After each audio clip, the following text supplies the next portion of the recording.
Hello बच्चों, let's read the question. Why are rivers important for the country's economy? तो question हमें क्या पूछा जा रहा है कि रिवर्स हमारी कंट्री की इकोनॉमी के लिए क्यों इम्पोर्टेंट है. वाई. ठीक है कि ऐसा क्या होता है जिससे कंट्री की डेवलपमेंट होती है बिकॉज ऑफ द रिवर्स. तो जब मैं रिवर्स की बात कर रही हूँ तो रिवर्स मैन मेड रिसोर्स नहीं है, वो एक बेसिक नेचुरल रिसोर्स है because they supply us with water.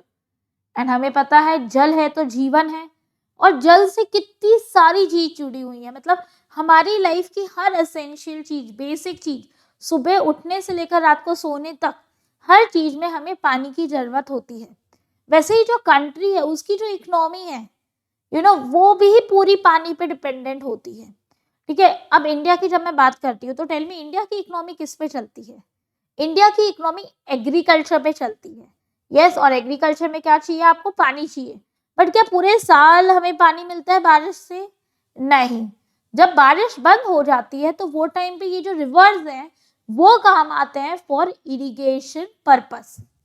Okay, और ये इरिगेशन के थ्रू हम ज्यादा क्रॉप्स ग्रो कर पाते हैं. नॉट ओनली दैट, हमारी जो सॉइल है उसको बार बार रिन्यू कौन करता है. अब मैंने 4 बार वही जमीन पे खेती कर ली तो अब क्या होगा, वो खेती इतनी उपजाऊ नहीं रहेगी. बट जब रिवर उस पे से फ्लो होगा तो वो नया सॉइल उस पे डिपॉजिट करेगा जिससे वो सॉइल की फर्टिलिटी बढ़ जाएगी. यस, वो ज्यादा उपजाऊ हो जाएगी. उसके साथ साथ अगर मुझे एक जगह से दूसरी जगह सामान भेजना है या ट्रैवल करना है तो नेविगेशन के लिए भी ये रिवर्स काम आते हैं. ठीक है, नॉट ओनली दैट, मतलब बिजली जो हमारी एक बेसिक नेसेसिटी है और कोई भी कंट्री को स्ट्रॉन्ग बनाने के लिए, इंडस्ट्री चलाने के लिए बहुत जरूरी है, वो भी हम रिवर्स से जनरेट कर सकते हैं थ्रू हाइड्रो इलेक्ट्रिसिटी. ठीक है, नॉट ओनली दैट, पता है रिवर्स के आसपास कभी आप बहुत थक जाओ और है ना आप एक नदी किनारे जाकर बैठ जाओ, कितनी अच्छी फीलिंग आएगी. यस और नो. तो ये जो नदी किनारे होते हैं, ये जो नदियां होती है, स्पेशली आप जब हरिद्वार जाएंगे, आप ऋषिकेश जाएंगे, so many people you will see are जब वो सिर्फ वहां आते हैं बैठने के लिए, वो जो रिलैक्सेशन है वो पाने के लिए. तो उससे क्या होता है, टूरिज्म डेवलप होता है. टूरिज्म डेवलप होता है तो कंट्री को पैसे मिलते हैं ना, लोग घूमने आते हैं तो कितने सारे होटल्स चलते हैं, खाने के स्टॉल्स चलते हैं, एक्टिविटी सेंटर चलते हैं, कितने सारे लोगों को एम्प्लॉयमेंट मिलता है, काम मिलता है.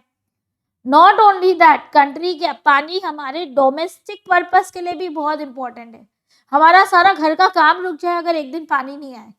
मतलब सुबह उठ के आंख धोना तो उसके लिए पानी चाहिए, ब्रश करना है तो उसके लिए पानी चाहिए, वॉशरूम यूज करना है तो उसके लिए पानी चाहिए, चाय बनानी है तो उसके लिए पानी चाहिए, खाना खाना है तो उसके लिए पानी चाहिए, नहाने के लिए पानी चाहिए, बर्तन धोने तो उसके लिए भी पानी चाहिए. तो आप देखेंगे कि हमारी जो पूरी लाइफ है वो हर चीज में हमें कहीं ना कहीं पानी की जरूरत पड़ती है.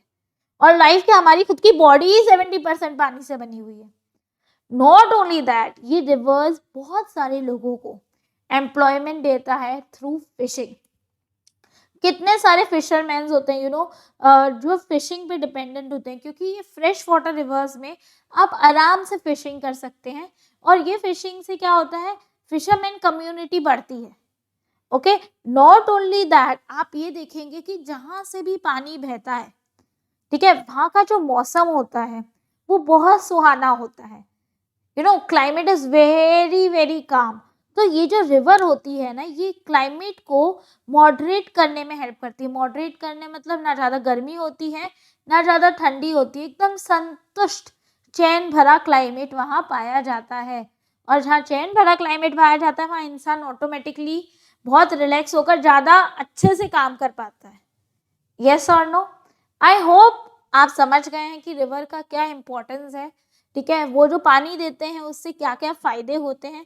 ये क्वेश्चन में आपको ज़्यादा प्रेशर नहीं लेना है, खाली पानी के यूजेस भी लिख देंगे, irrigation, fertility of the soil, tourism, hydro electricity, fishing, तो भी आप इजीली कनेक्ट करके आंसर लिख सकते हैं.